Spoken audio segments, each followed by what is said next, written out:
Breaking news mga boss, talo po si Jerwin Ancahas via unanimous decision kontra Omar Trinidad.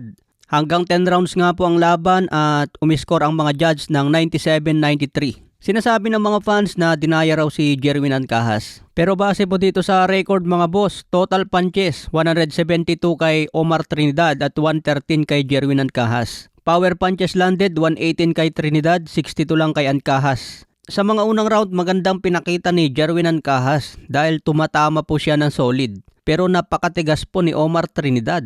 Kinakain lang po yung mga suntok ni Jerwin Ancahas. Pero maganda yung pinakita ni Jerwin Ancahas talaga mga boss hanggang round 5. Solid yung mga patama ni Ancahas. Kaya lang kapag gumanti si Omar Trinidad, mas maraming suntok. Mas marami siyang bumitaw ng jab at bumitaw ng mga power punch. So parehas naman sila na nagkakatamaan ng malinis. Yun nga lang, pag volume na ang pag-uusapan, pabor kay Omar Trinidad. Pagdating nga po ng round 10, muntik na po ma-knockout si Jerwin Ancahas dahil nag-groggy mga boss. Buti nga napayakap siya kaya napahinto si Omar Trinidad. Mapapansin din na muntik nang itigil ng referee.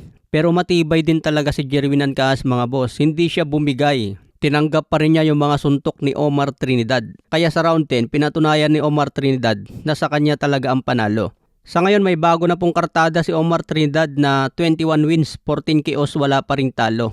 Si Jerwin Ancahas bumagsak ang kartada sa 38 wins, 25 KOs, may 5 talo na. Edad 34 pa lang si Jerwin Ancahas mga boss, kaya makakabalik pa yan. Number 3 si Omar Trinidad sa WBC ni Bruce Carrington. Kaya kung makapasok sana si Casimero sa WBC rankings, posible rin niya makalaban itong si Omar Trinidad. Sa iba pang balita, Oscar De La Hoya may reaksyon kay Jaron Ennis. Boots Ennis, what a great fight. You are a machine. Zayas, a little inexperienced, but you will be back. You're a great fighter. Let's make the biggest fight in boxing today. Virgil Ortiz, Boots Ennis, let's go!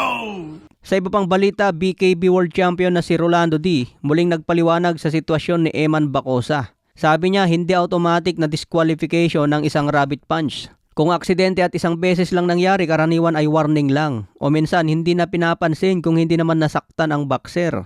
Sa laban ni na Eman at Perez, isang beses lang ito nangyari at hindi naman naapektuhan si Eman kaya hindi ito pinarusahan ng referee. Sabi pa niya mas dapat pang questionin ang hindi pagbilang sa mga knockdown ni Eman at ang judge na nagbigay ng tabla. Ang punto niya dito ay gusto lang niya maging patas at walang kinikilingan.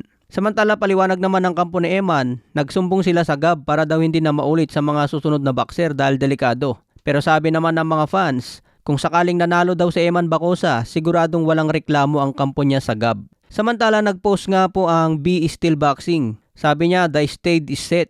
1 win for Eman Pacquiao Bacosa, 1 win for Rodelin Perez. Now it's time for the ultimate showdown. Target nga po nila ikasa ang trilogy sa Zamboanga City. To be announced pa raw po ang schedule ng kanilang trilogy fight. Okay mga boss, follow for more updates.